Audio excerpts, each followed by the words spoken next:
Welcome, fellow travelers through the ancient world, to another deep dive into the captivating realm of Greek mythology. Today, we turn our gaze to one of the most enigmatic and compelling figures in the Olympian pantheon. He is the god of wine, revelry, madness, and the very essence of theater. We speak, of course, of Dionysus, also known as Bacchus. His story is unlike any other, marked by a unique birth, a journey of self-discovery, and a profound impact on human culture. He embodies both intoxicating joy and terrifying frenzy. Dionysus challenges the ordered cosmos of the other Olympians. He represents the wild, untamed aspects of nature and the human psyche. His worship was often ecstatic, pushing boundaries and inviting liberation. Join us as we unravel the complex tapestry of Dionysus, exploring his origins, his travels, and his enduring legacy. Prepare to be enchanted by the god who dared to be different. Dionysus's origin story is perhaps the most dramatic and unusual among the Olympians. His mother was Semele, a mortal princess of Thebes, and his father was none other than Zeus, king of the gods. Hera, ever the jealous wife, plotted Semele's downfall. Disguised as an old woman, Hera befriended Semele and subtly planted seeds of doubt about Zeus's true identity. She convinced Semele to ask Zeus to reveal himself in his full divine glory. Zeus, having sworn an unbreakable oath by the river Styx, had no choice but to comply. Mortal eyes could not withstand the sight of Zeus's true form, surrounded by lightning and thunder. Semele was instantly consumed by fire. However, Zeus managed to snatch the unborn infant from her womb. To save his son, Zeus sewed the premature baby into his own thigh. There, Dionysus gestated until he was ready to be born a second time. This extraordinary birth earned him the epithet twice-born. After his unique birth, Zeus entrusted Dionysus to various guardians to protect him from Hera's wrath. He was raised by nymphs and later by the wise old satyr Silenus, who taught him the secrets of viticulture. As a young god, Dionysus embarked on extensive travels across the ancient world. He journeyed through Egypt, Syria, India, and beyond, spreading the cultivation of the grapevine and teaching humanity the art of winemaking. Wherever he went, he established his ecstatic cult, characterized by wild dances, music, and a sense of divine possession. His followers, known as maenads and satyrs, formed a frenzied retinue. The maenads, or raving ones, were mortal women driven to ecstatic madness by Dionysus.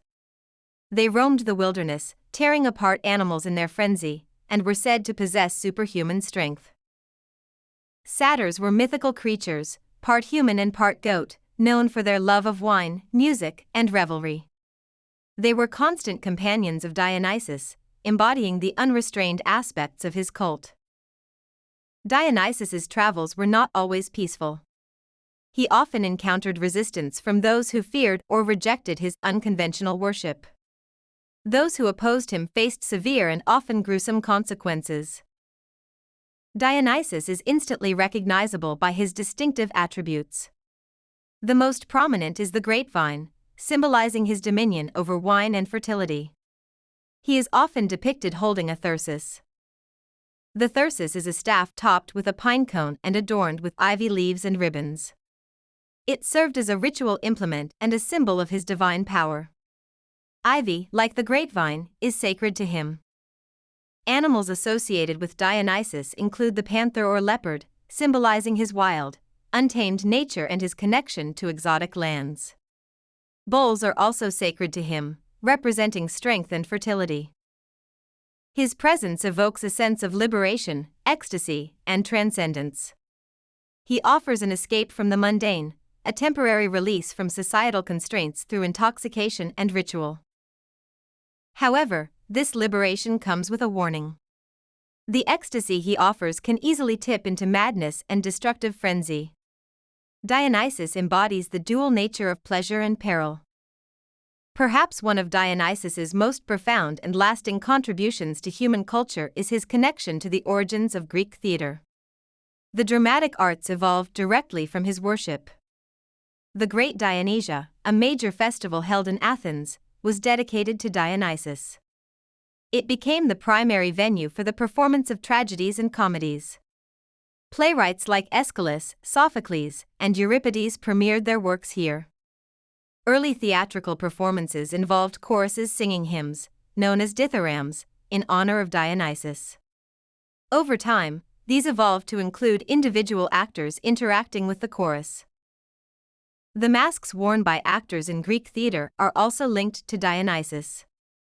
They allowed performers to embody different characters, transcending their individual identities, much like the ecstatic state of Dionysian worship. Dionysus, therefore, is not just the god of wine, but also the patron of illusion, transformation, and the exploration of the human condition through dramatic art. He is the god of catharsis. Dionysus's myths often highlight the consequences of defying a god who embodies both joy and terrifying wrath. The story of Pentheus, king of Thebes, is a prime example. Pentheus, Dionysus's cousin, refused to acknowledge his divinity and forbade his worship in Thebes. He imprisoned Dionysus and attempted to suppress his cult. In retaliation, Dionysus drove Pentheus' mother, Agave, and the other Theban women into a bakshik frenzy. They mistook Pentheus for a wild animal and tore him limb from limb. Another significant myth involves King Midas. Dionysus granted Midas the golden touch as a reward for returning Silenus. However, this gift quickly became a curse, turning everything Midas touched into gold. Dionysus eventually helped Midas reverse the curse, demonstrating his capacity for both punishment and benevolence. He is a god of extremes, capable of both immense generosity and terrifying vengeance. His encounter with Ariadne, daughter of King Minos of Crete, is a tale of love and salvation.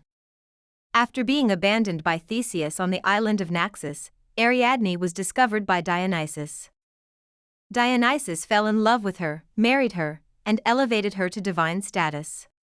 This myth showcases his compassionate side and his ability to bring joy and redemption.